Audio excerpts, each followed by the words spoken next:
The big story right now, 4 deaths in 24 hours and Kashmir has once again erupted.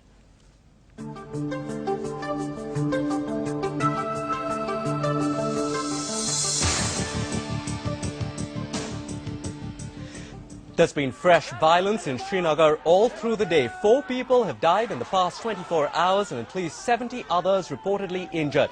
An indefinite curfew has been clamped in the city after the latest clashes between protesters and security forces. Defying the curfew, protesters pelted security personnel with stones, prompting them to open fire after a man by the name of Fayaz Ahmed, who died in a protest in the Batmulla area.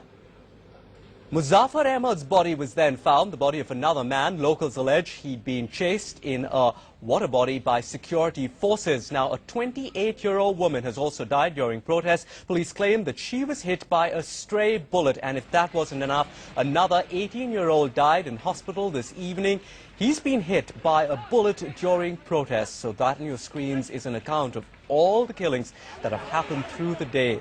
Fresh instances of violence all through Srinagar. Now, top Hurriyat leaders have been placed under house arrest as the authorities struggle to curtail the violence. Besides Srinagar, violence also taking place in other areas, for example in Baramulla, also in Pampur and Pulwama, and parts of the curfew also extending to other areas. All schools and colleges across the valley currently remain shut.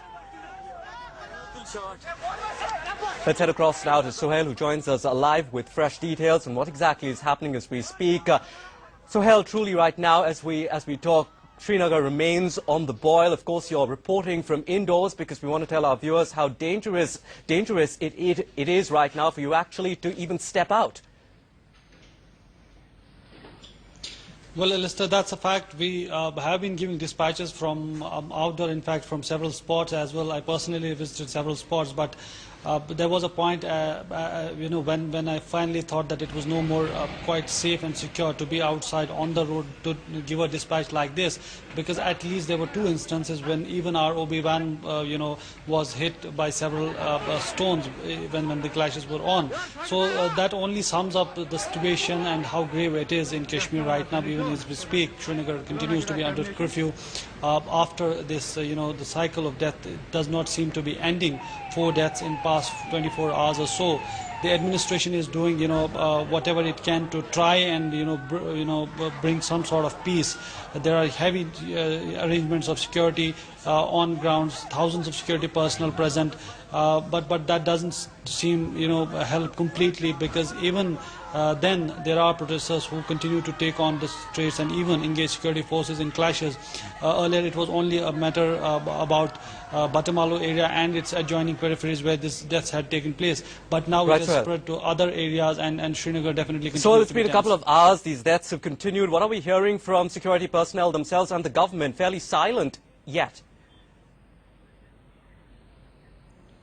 Well, in fact, there have been 4 deaths, and at least there are 3 about which they continue to be tight-lipped.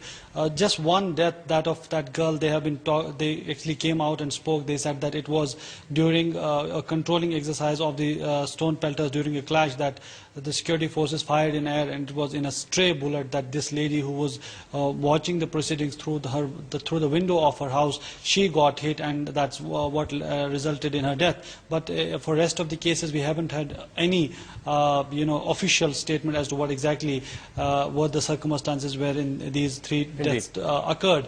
But the locals nonetheless have been alleging that they have been killed in security force action. Right, Sohail, and you'll keep us updated on that when we hear more from the state government and also from security personnel. That was, of course, Sohail with us. And right now, to talk about this volatile situation, let's head across to Ved Marwa. In fact, he joins us in the studio. He's the former DG with the NSG. Mr. Marwa, you've seen those visuals there. How worrying is it? You've seen this firsthand as well. You've seen what's happened over the last 24 hours.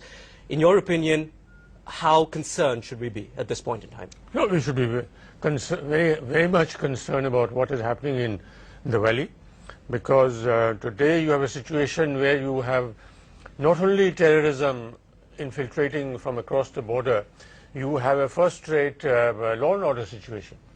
And I think it could have been handled more effectively. Unfortunately, a very wrong impression has been conveyed that stone throwing mobs are peaceful agitators. Stone throwing mobs are not peaceful agitators. That is one. Secondly, also an impression has been conveyed that no force should be used to disperse them. Now the point is, once the stone throwing mob overwhelms the police force, then there is no alternative for that lone policeman to use whatever weapon he has to save his own life.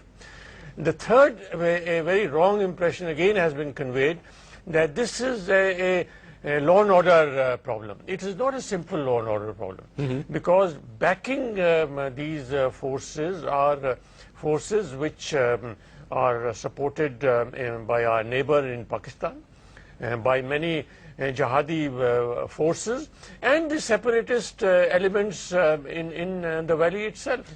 Going back to what you were saying about how this situation has not really been handled in the right manner, you know, we're still waiting to hear from security personnel. So wouldn't you think that when emotions are running high, they should actually come out as quickly as possible and make some sort of statement, whatever it may be?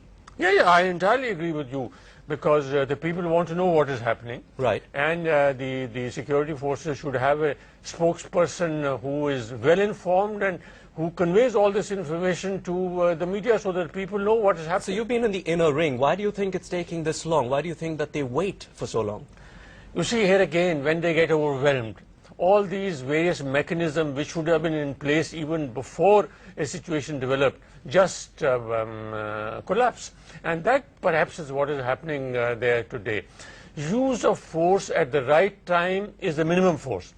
Once you don't use that force at that particular time and allow yourself to get overwhelmed, well, then it happens, then there is no control over that use of force. It has to be a graded response, but graded response can only, from the security forces, especially the police and the CRPF, can only be proper if it is timed properly. Mr. Amara, we've seen instances like this over and over again. Like we mentioned, you've seen it firsthand as well. On a scale of 1 to 10, how serious would you rate what we're seeing today? I would rate it very, very seriously. I mean, difficult to... 8? Well, it's definitely very, I would say very, very high. I won't go in marking, but very high. It's a very dangerous situation. You have the terrorists infiltrating from Pakistan. You have the jihadi forces which have made their roots in the valley. You have the separatists which are very active. And then you have youth who has been alienated by, again, I would say, poor governance. And for the Chief Minister to say that poor governance is not the issue, I think it is a very wrong way to go about it. And of course, if the youth had jobs, if the youth had faith in their rulers, confidence in their rulers, they won't be throwing stones like this and agitating on the roads. Indeed. So a combination, a cocktail of combinations here, the youth, Pakistan as well, the separatists, and we'll be waiting to hear what Omar Abdullah has to say with regards to this. We do appreciate your time coming into the studio. Thanks very much indeed. That, of course,